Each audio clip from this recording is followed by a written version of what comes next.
बिस्मिल्लाहिर्रहमानिर्रहीम। अस्सलाम वालेकुम। Welcome to my YouTube channel. तो आज मैं आप लोगों के लिए चप्पल कबाब की रेसिपी लेकर आई हूँ। क्यों लोगों के कबाब अक्सर टूट जाते हैं, तो कौन से टिप एंड ट्रिक्स हैं जिससे आपके कबाब कभी नहीं टूटेंगे। तो चले हम मेन रेसिपी की तरफ चलते हैं। तो यहाँ पर मैंने हाफ के जी कीमा लिया है। आप मटन का ले लें, बीफ का ले लें, चिकन का ले लें, जो भी आपके पास अवेलेबल है आप ले सकते हैं।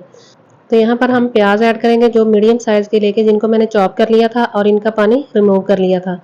अगर आप इसका पानी रिमूव नहीं करेंगे तो इससे आपके कबाब टूट जाएंगे।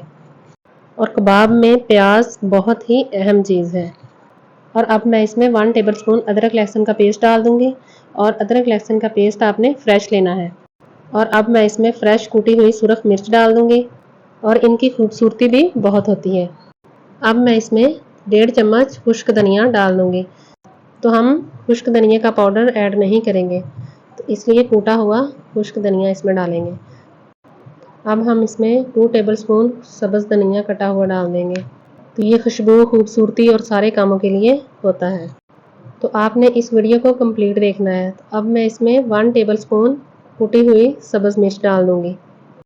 तो अब हम पाउडर मसाले डालेंगे। 1 टीस्पून मैं इसमें नमक डालूंगी। 1 टीस्पून ही इसमें सुरख मिर्च डालेंगे। हाफ टी स्पून इसमें हल्दी डालेंगे। और हाफ टेबल स्पून ये गरम मसाला है वो ऐड कर देंगे इसमें। और इसके बाद 1/4 टीस्पून काली मिर्च ऐड करेंगे। अब एक चीज़ और हम ऐड करेंगे, वो है 1/4 टीस्पून अजवाइन। इसका खुशबू और फ्लेवर चपली कबाब में बहुत ही अच्छा लगता है, तो ये आप ज़रूर ऐड कीजिएगा। तो यहाँ पर हम एक पैन लेंगे। इसमें तो आपने इसके अंदर 3 से 4 टेबल स्पून बेसन डालना है। तो एक बात और, आप भुने हुए चनों का आटा भी ले सकते हैं, तो वो नॉर्मली घरों में अवेलेबल नहीं होता, तो इसलिए आप बेसन को भून के भी इस्तेमाल कर सकते हैं। क्योंकि जब आप इसको 1 से 2 मिनट भूनेंगे तो इसमें चनों की खुशबू आ जाएगी। तो चले अब मैं इसमें 2 टेबल स्पून बेसन ऐड करूँगी। अगर इसी दौरान आपने हमारा चैनल अभी तक सब्सक्राइब नहीं किया तो प्लीज़ हमारा चैनल ज़रूर सब्सक्राइब कीजिएगा। तो अब हम इसमें ऐड करेंगे अंडा। जितना हमारा कीमा है उस हिसाब से 1 अंडा ज़्यादा है, तो इसलिए मैं इसमें हाफ़ अंडा डालूँगी, क्योंकि अगर हम पूरा अंडा डालेंगे तो उससे हमारा कीमा पतला हो जाएगा। अब मैं इसमें एक और चीज़ ऐड करूँगी जिससे आपके कबाब बहुत ही जूसी और बहुत ही मज़े के तैयार होंगे। तो वो है 1 टेबलस्पून बटर। इससे कबाब का टेस्ट बहुत ही अच्छा आएगा। तो अब हम इसको अच्छे से करेंगे मिक्स। अगर आपको ये मिक्स करते हुए ज़रा भी पतला लगे तो आपने परेशान बिल्कुल नहीं होना। तो आप इसमें और बेसन भी डाल सकते हैं, इससे टेस्ट में कोई फ़र्क नहीं आएगा। बस आपने बेसन को भून के ऐड करना है।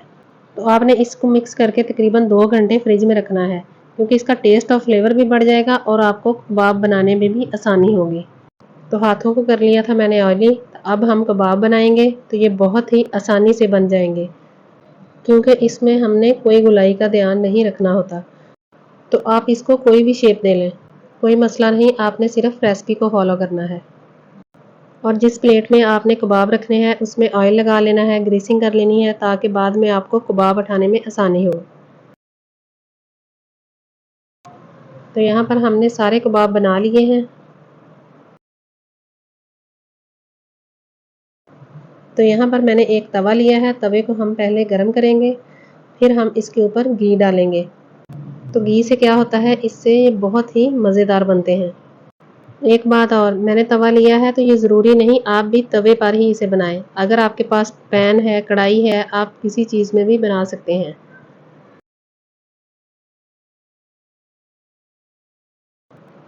तो यहाँ पर हमारा घी गर्म हो चुका है। अब मैं इसमें एक एक करके कबाब डाल दूंगी। और ध्यान से देखिएगा मैं किस तरह इसको घी के अंदर डाल रही हूँ। और एक और अहम बात, और इनको पलटना कैसे है, क्योंकि पलटने से अक्सर लोगों के कबाब टूट जाते हैं।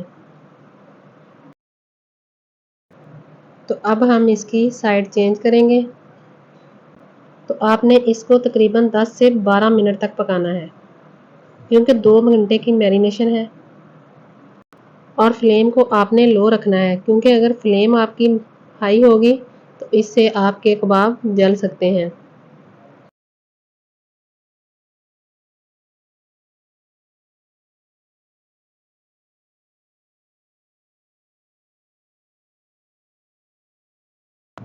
तो यहाँ पर 10 से 12 मिनट हो चुके हैं। तो अब हम इसको एक प्लेट में निकाल लेंगे। तो फाइनल लुक इसकी आपको बाद में दिखाते हैं, पहले हम पुदीने की चटनी बना लें। तो यहाँ पर मैंने पुदीने के पत्ते लिए हैं, 2 अदद कटी हुई सब्ज़ मिर्च ली हैं। अब हम इसको ग्राइंड करके इसको मैं दही में डाल लूँगी। तो यहाँ पर मैंने दही में डाल लिया है। अब हम इसको मिक्स कर लेंगे। मिक्स करने के बाद फिर मैं इसमें कटे हुए टमाटर और कटी हुई प्याज डाल दूँगी। प्याज डाल के इसको अच्छे से मिक्स करेंगे।